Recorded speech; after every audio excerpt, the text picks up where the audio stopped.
Welcome to D-Mop Garage. We're back on the 57 oval Ophelia for my wife, and you know, today's a crappy day too, and we've got winter coming, and I've got to get these done before they rust up. So as you would have seen in the last episode, the bonnet is over there, or the hood, that's been primed. The guards are up the top, on top of the chassis up there. They've been primed. And you can see over in the background there's the body over there, and it's been primed as well. So we're going to just show you quickly the process of me painting that. And then, of course, we're going to get these things painted too. So let's keep going.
So we've done a little bit of just sanding in all the little nooks and grannies because you can't get to them with the DA, so just use a bit of Scotch-Brite. Again, it's only a thin coat, so we've got a couple of spots we've got to just quickly repair. And then, yeah, we can move on, start getting this thing ready. 2,000 years later. Okay, so after about 2 hours of sanding and wax and grease remover, we are ready for primer.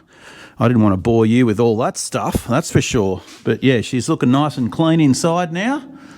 Ooh, echo! Interesting. So yeah, we'll just put it on, well, not thick, but we'll just do a nice even coat on it. Then we can move on from there. So let's set up the gun. Actually, one thing that I am going to have to do, and they're ordered, but they're not going to be here till next week, these little seal C-channels. I'm ripping all of these out. Well, you can see that one's got rust in it. Oh, look, quality control experts here. Yeah, so I'm going to have to rip all these out and weld some new ones in, but we'll do that later on. It's not a big deal. Okay, let's keep going.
Tell you what, it's hard to get in all the little nooks and grannies, that's for sure.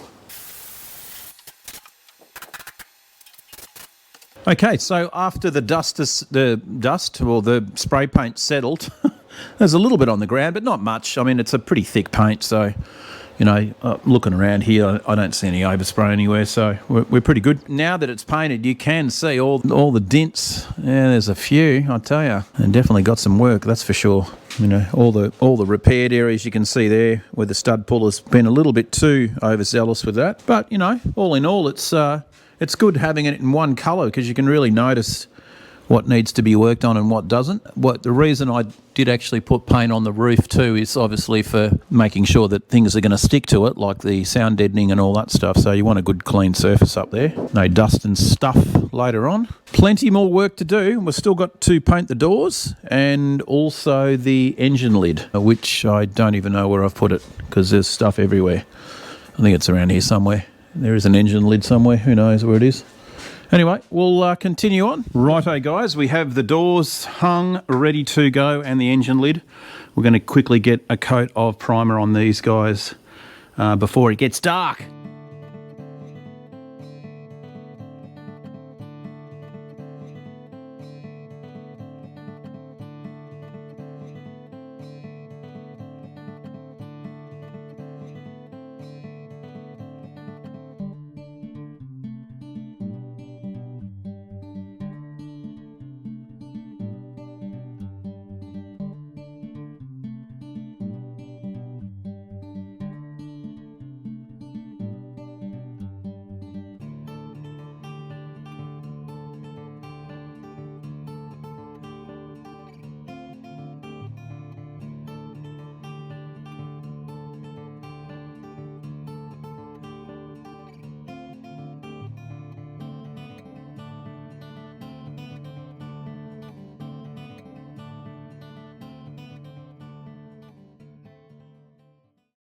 Okay, so after those panels are drying, we thought we'll change our attention over to the rear tail lights. Now, these ones are original glass Hella. They're the K1564s, so the right ones for the Beetle. Now, obviously, we've got to sandblast these and get them ready for primer and remove the little retaining spring, which is this guy here, that one.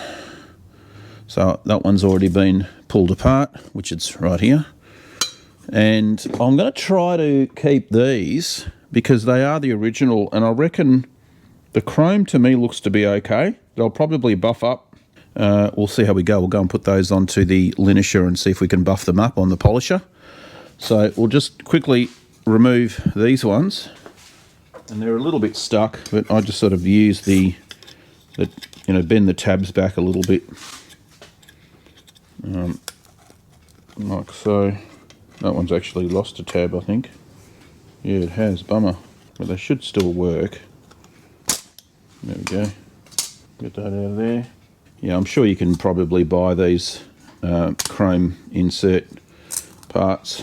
We'll see if we can use it. I'd like to reuse this one, even though we have a tab snapped off it, which is a bit of a bummer. But the chrome does look pretty good. So yeah, we'll see what we can do about that. Anyway, we'll go and put these into the blast cabinet and sandblast them. And there we have it, out of the sandblaster. Interesting that you can still see the little bit of a pattern through there from the patina. It's kind of almost etched itself into the metal, which is a bit weird. But they're clean anyway. I did put that one through the polisher, just on the outside rim. I can't do the inside, otherwise it'll grab it and destroy it. But you can see it does come up pretty good. So the inner ring, I'll just have to use the Dremel with a little polish wheel to do that. But more than acceptable. One of these brackets, unfortunately, has got its feet snapped off it, the threads. So I think I've got another one of these anyway. So we've got that sorted. Now, we also did get these in the mail because it has been a few days later. So these are our little C channels that the rubber's going to be getting pressed into. So we will spot weld these onto the body, and obviously we will have to remove, you can see how bad these ones here are, how it's just all wavy and they've just got pits in them and yuck.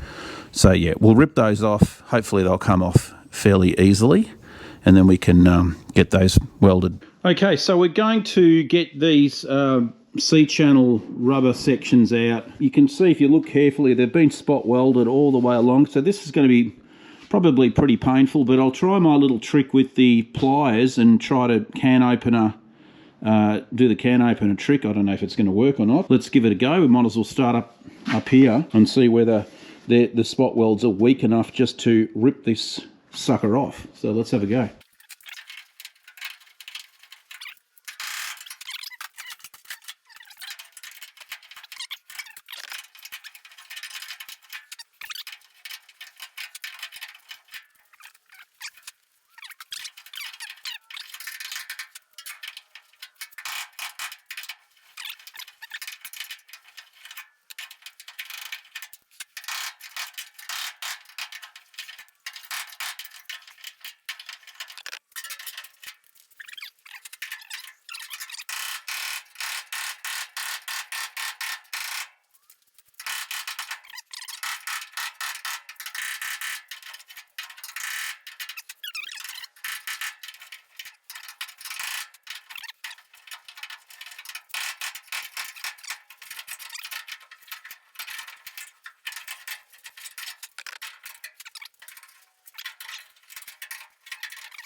The metal's not the best. You can have a look, it's still got some pits in it. Some sick pits, filthy pits. Hopefully the metal's good enough to weld to it. Don't know. We will see. But you know what? You couldn't have left it there. Would have not been good. So one dent, one there, one there. I've got to take care of now.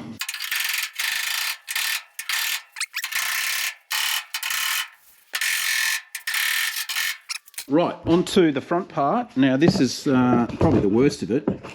I think that was the decision why I decided, well, that's why I decided to rip it all out, because that front piece is pretty bad. Let's see how quickly we can rip this one off. This is bad. Look, it's just coming off.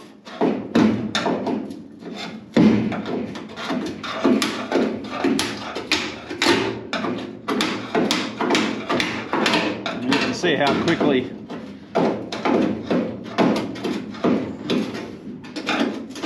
this is failing.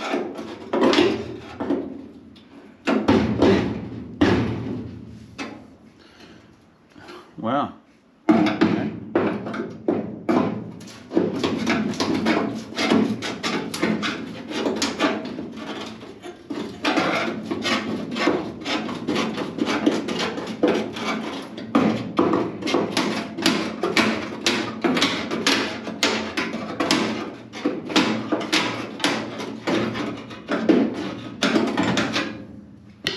Crazy.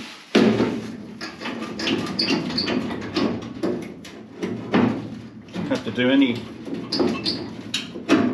not much with this one.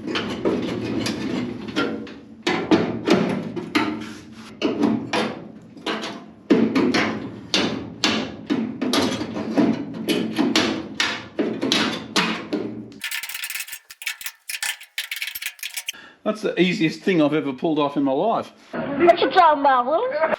Well, okay. Pretty good.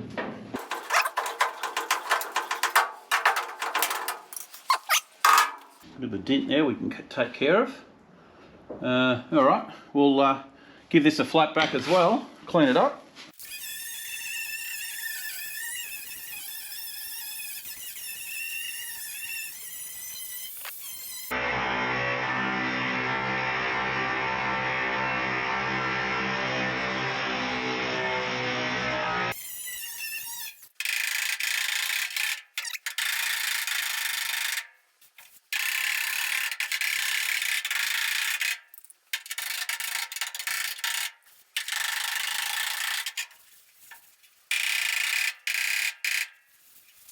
Well, that seems to be out quite a lot. That's flat. All right, getting ahead of myself. Let's get this one here off. Might as well start at the bottom here, just see if we can pry it off like the front.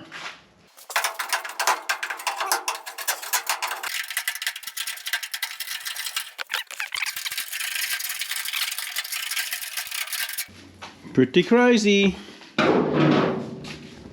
Just goes to show, you know, you think something's rust free, but then look at the rust underneath that. And I mean, I'm just vibrating it back and forth.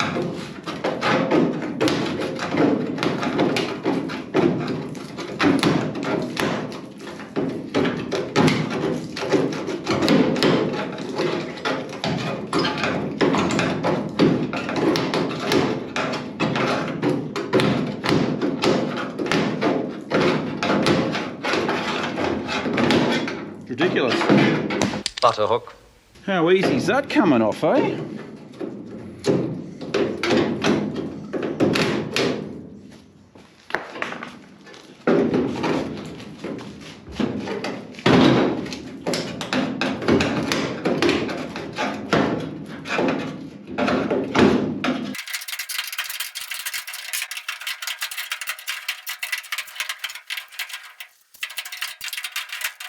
Well, I didn't think it was going to be this easy to pull that off.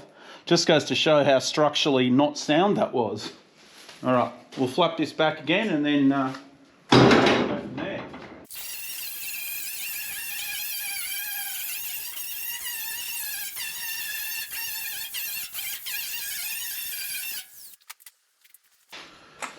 Right, let's have a bit of a look at the damage or undamage. Now, obviously, we are going to have to rust convert this, rust treat it, and I'm out. I'm actually out of phosphoric acid. I've got none left. And a 4 litre bottle's like $100, which is, you'd think I'd be sponsored by it by now, but no, I'm not. Yeah, I've got to go and fork out some more money for another bottle of this stuff. That's the stuff that I like using, but yeah, that's $100 just for that 4 litres. So yeah, it's a bit of an ouchie. Anyway, yeah, we'll definitely have to put some converter in here because this metal here is not fantastic. You can see quite a lot of pits in it. Hopefully it will spot weld because I can probably get the spot welder in here to put the new channel on. Let's have a look. So that's the new channel. And it looks like Butter hook. it's galvanised. It is too. Well, that's interesting. I wonder how that's going to spot weld. But my problem is I don't know if my jaws are going to be able to get on. Oh, we'll try it. We'll try it. Let's see.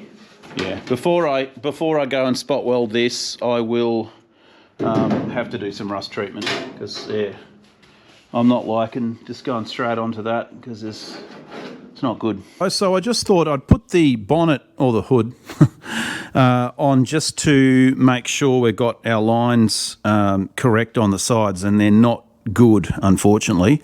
This side's probably, if I push it down, you'll see that's not bad. It's, you know, following the contours pretty nicely. But the other side is very munty, unfortunately, just especially down there in that spot, and that's where you can see this thing's definitely had an impact around here just because of all the worked metal, and you can see it. So arrows, this part has to get pushed out. You can see it's not bad. It probably needs 5 mil. So we'll have to get the porta power on the inside and actually push that out. So I think we'll probably work on that first before I go and weld or spot weld those channels in, only because I don't want to, you know, start warping stuff if I'm, you know, manipulating the metal on the inside. So I think that's the plan going forward. We'll just try to get this bonnet to fit a little bit better. It's not quite right up the top here too. You can see that's higher than that. And over here, this is higher than that. So we're sort of a bit twisted up there. So there's going to be a little bit of manipulation to, you know, look, this This is not a great panel. You can see it's got a lot of issues here that have to be fixed. But it's the original one, and I'm sticking with it. I'm not going to buy an aftermarket one, that's for sure. So, from side to side here, it looks pretty good. It's pretty aligned. It's just that little bit of tweaking we've got to fix there. And then, yeah, there's going to be a ton of body work to do on this thing, I'll tell you, to get it straight. Especially for that blue metallic colour. It's going to show up everything. Righto, guys. Well, I think that's going to do it. It's starting to get dark outside, and I'm going to go and get some dinner, and I'll see you guys in another episode on the 57 Oval.